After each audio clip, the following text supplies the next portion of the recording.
ቀጥሎ የማሳያችሁን ቪዲዮ ስትመለከቱ ዶናልድ ትራምፕ ምን ያህል ጨካኝና አረመኔ በስደተኞች ላይ ብቻ አይደለም በዜጎቹም ላይ እዛው ሀገር በሚኖሩ በተወላጆቹም ላይ ምን ያህል ጨካኝና አረመኔ ሰው እንደሆነ ማሳያ ቪዲዮ ነው። ተመልክታችሁ እንመለስ።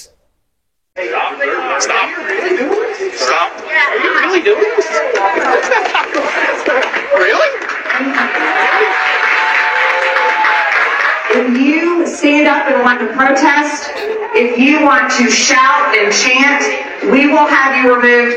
They are the party. Get out. Go. Go. Go.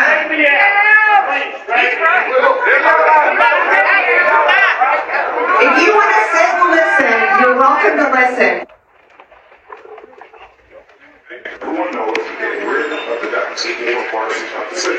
Let's pause that for a second. Kayla, thank you. Rewind that.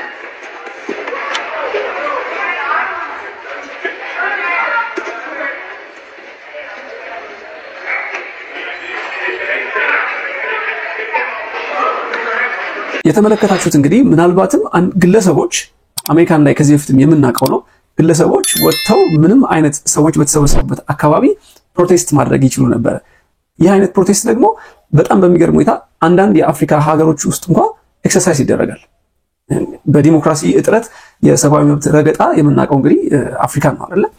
እንግዲህ አሜሪካን ደግሞ የምናውቃት በተቃራኒው ሰዎች መብቶቻቸውን ማስከበር የሚችሉበት በፈለጉት መንገድ ፕሮቴስት ማድረግ የሚችሉበት አንለስ ቫዮለንስ አይጠቀሙ እንጂ መሳሪያ አያዙ ለሌላ ጉዳት ፖሊሶችን ወር ደግሞ ህግ አስከባሪዎችን ለጉዳት በሚዳርግ መልኩ አይሆን እንጂ ፕሮቴስት ማድረግ የሚቻልባት በነፃነት አሁን ያያችሁት አይነት ሰብአዊ መብት ፍሪሊ ኤክሰርሳይዝ የሚደረግባት ሀገር እንደነበረች የሁላችንም የምናውቀው። አሁን እዚህ ጋር የተመለከትነው ግን እጅግ በጣም የሚያሳዝን ነው። እዚህ ጋር የተመለከታችሁት እንግዲህ በሪፐብሊካን አዳራሽ የተደረገ አንድ ስብሰባ ነበረ። እንግዲህ እነኚህ ሰዎች ኢንተራፕት አድርጋችኋል። በተደጋጋሚ ሴትዮዋ ስትናገር እንግዲህ የሪፐብሊካን ሪፕሬዘንታቲቭ ነች ስትናገር ኢንተራፕት አድርጋችኋል ተብለው ነው። የሰዎችን መብት በጠበቀ መንገድ ሰዎቹ ከአዳራሹ እንዲወጡ ማድረግ ይቻላል። ኦፍ ኮርስ እንደተመለከታችሁት ግን ከፍተኛ የሆነ ኃይል ሲጠቀሙ የነበረው ላይክ ኤክስትሪምሊ የተጋነነ ቫዮለንስ ነው ከፖሊሶቹ የተመለከትነው። ይህ ደግሞ ላይክ ከመንግስትም ኦር ከአድሚኒስትሬሽኑ መልካም ፍቃድ ያለው እስኪመስል ድረስ ማለት ነው በህግ ተጠያቂ መሆን አለባቸው። ቫዮለንስ የሚጠቀሙ ከሆነ አንድ ሰው ሰብአዊ መብቱን ተጠቅሞ በዚህ መንገድ ፕሮቴስት ማድረግ እየቻለ ፖሊሶቹ ግን በጣም ከፍተኛ የሆነ ቫዮለንስ ተጠቅመው በዚህ ልክ ሰዎቹን ማንገላታትና ሰምታችሁታል ሰውየው ምን እያለ እንደነበረ። ያልጠበቀው ነገር ነው ሀፕን ያደረገው። ላይክ ከአዳራሹ ሲያስወጡት ሲጠቀሙ የነበረው ኃይል ተመጣጣኝ አልነበረም እና በጣም የሚያሳዝን ነው። መጨረሻ ላይ እንግዲህ አንደኛው ፖሊስ አንደኛው ፕሮቴስተር ላይ ቲዘር ተኩሶበታል። ያ ማለት የኤሌክትሪክ ሾክ ፒስትል ማለት ነው። የኤሌክትሪክ ሾክ መሳሪያ ተኩሶበታል ማለት ነው። እንግዲህ በዚህ ደረጃ ያስኬዳል አያስኬድም I have no idea። ተመልከቱት።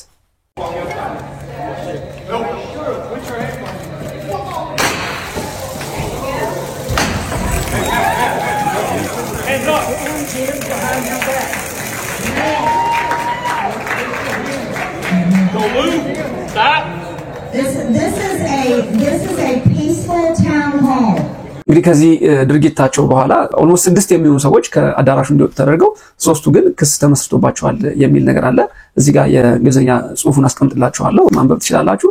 ይህ እጅግ የሚያሳዝን ነገር ነው። ትራምፕ ላይ የማንጠብቀው አምባገነናዊ ድርጊቶችን እየተመለከትን እንገኛለን። ይህ የሆነ ያለው ደግሞ ኢሚግራንት ላይ ብቻ አይደለም፣ ሁሉም ዜጎች ላይ ተመሳሳይ አይነት እርምጃ እየወሰዱ ይገኛሉ። እጅግ በጣም የሚያሳዝን ነው። በቅርቡ የምታስታውሱት ከሆነ ዶናልድ ትራምፕ ከኤል ሳልቫዶሩ ፕሬዚዳንት ከቡኬሌ ጋር ተገናኝተው ነበረ። በዚህ ቆይታቸውም እንግዲህ በቅርቡ የምታስታውሱ ከሆነ ወደ ኤል ሳልቫዶር በስህተት ከማይናማር የመጣ አንድ ግለሰብ አሜሪካን ሀገር የሚኖር ዩናይትድ ስቴትስ ውስጥ የሚኖር አንድ ግለሰብ በስህተት ወደ ኤል ሳልቫዶር እስር ቤት ተወርሮ ነበረ ወር ደግሞ ተልኮ ነበረ። እንግዲህ የሱፕሪም ኮርቱ እንዲመለስ ቢወስን ዶናልድ ትራምፕም ሆኑ የኤል ሳልቫዶሩ ፕሬዚዳንት ቡኬሌ ይህንን ጉዳይ አንቀበልም ብለዋል። ሰውየውን ሊመልሱት ፈቃደኛ አለመሆናቸውንም ተናግረዋል። ተመልከቱት እዚህ ጋር። I don't have the power to return him to the United States. But you can release him inside El Salvador. Yeah, but I'm not releasing. I mean, we're not very fond of releasing terrorists into our country. I mean, we just turned the murder capital of the world into the safest country of the Western Hemisphere, and you want us to go back? ስለዚህ እንግዲህ ዶናልድ ትራምፕ በግልጽ አምባገነናዊ መንግስት መሆናቸውን እያመላከቱ እያሳዩ ይገኛሉ።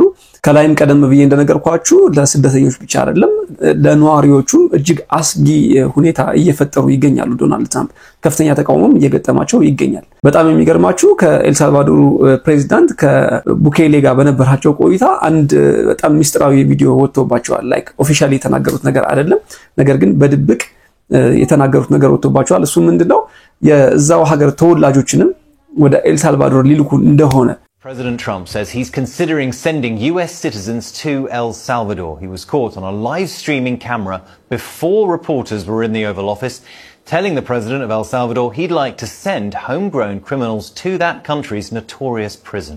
እንዲሁም ደግሞ ለቡኬሌ ተጨማሪ እስር ቤቶችን እንዲገነባ ሪኩዌስት ሲያደርጉ የሚያሳይ አንድ ሚስጥራዊ ቪዲዮ በቅርቡ ወጥቶ እየተመላለሰ ይገኛል ሶሻል ሚዲያ ላይ። ቪዲዮ ይሄን ይመስላል። ተመልክተን ነው እንመለስ። Homegrowns are next. The homegrowns. You got to build about 5 more places. Yeah, that's fair. All right. It's not big enough. እንደተመለከታችሁት ዶናልድ ትራምፕ ተወላጆቹም ላይ ምንም አይነት ርህራሄ እንደማይኖረውና ጭራሽ ወደ ኤልሳልቫዶር እስር ቤት እንደሚከታቸው እየተናገረ ይገኛል። እንግዲህ ውስጣዊ ሌላ ግንኙነት ኦር ሌላ ዓላማ ይኖረዋል አይኖረውም በሂደት የምናቀው ይሆናል። ይህ ሰውዬ እንግዲህ ከፍተኛ የሆነ ጫና ከውስጥም ከውጭም እየመጣባቸው ይገኛል። ከዛም በላይ ደግሞ እንግዲህ በጣም ከፍተኛ የሆነ ዲፕሎማሲያዊ ስህተት እየሰሩ ይገኛሉ።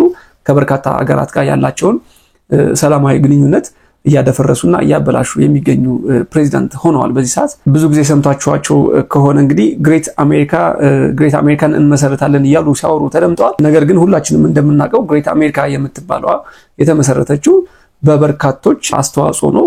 ኢቭን ኢሚግራንትንም ጨምሮ ቻገር ግሬት አሜሪካ ልትሆን የቻለችው ኢሚግራንቶችንም ጨምሮ ባላቸው ከፍተኛ የሆነ አስተዋጽኦና ሚና እንደሆነ ሁላችንም የምናውቀው ጉዳይ ነው። እኒ ፕሬዚዳንት እንግዲህ ቀደም ካሉት ጋር ሲነጻጸሩ ከፍተኛ የሆነ ስህተት እየሰሩ የሚገኙ ፕሬዚዳንት ናቸው። ኢሚግራንትን ከሀገር ማስወጣት ቀድሞም የነበረ ጉዳይ ነው። ነገር ግን ከዚህ ቀደም የነበሩ ፕሬዚዳንቶች ሲያደርጉ የነበረው ምንድነው ከፍተኛ የሆነ ኢሚግራንትን ወደ ህጋዊ መንገድ ወር ደግሞ ወደ ህጋዊ ስታተስ የመቀየር ሂደት ወር ደግሞ አሰራር ነበራቸው። ከዚህ ቀደም እንኳን ከምታስታውሱ ከሆነ በባይደን አድሚኒስትሬሽን ጊዜ የአሳይለም የጠየቁ ሰዎች አንድ አፕሊኬሽን ነበረ። አፕሊኬሽኑን በመጠቀም በቀላሉ ሰዎች የአሳይለም ፎርማቸውን እየሞሉ ፕሮሰስ አድርገው ህጋዊ የሚሆኑበት ሂደት እንደነበረ ሁላችንም የምናስታውሰው ነው። ነገር ግን በአሁኑ ሰዓት ዶናልድ ትራምፕ እነዚህን መንገዶች ሁሉ እየዘጉ ነው የሚገኙት።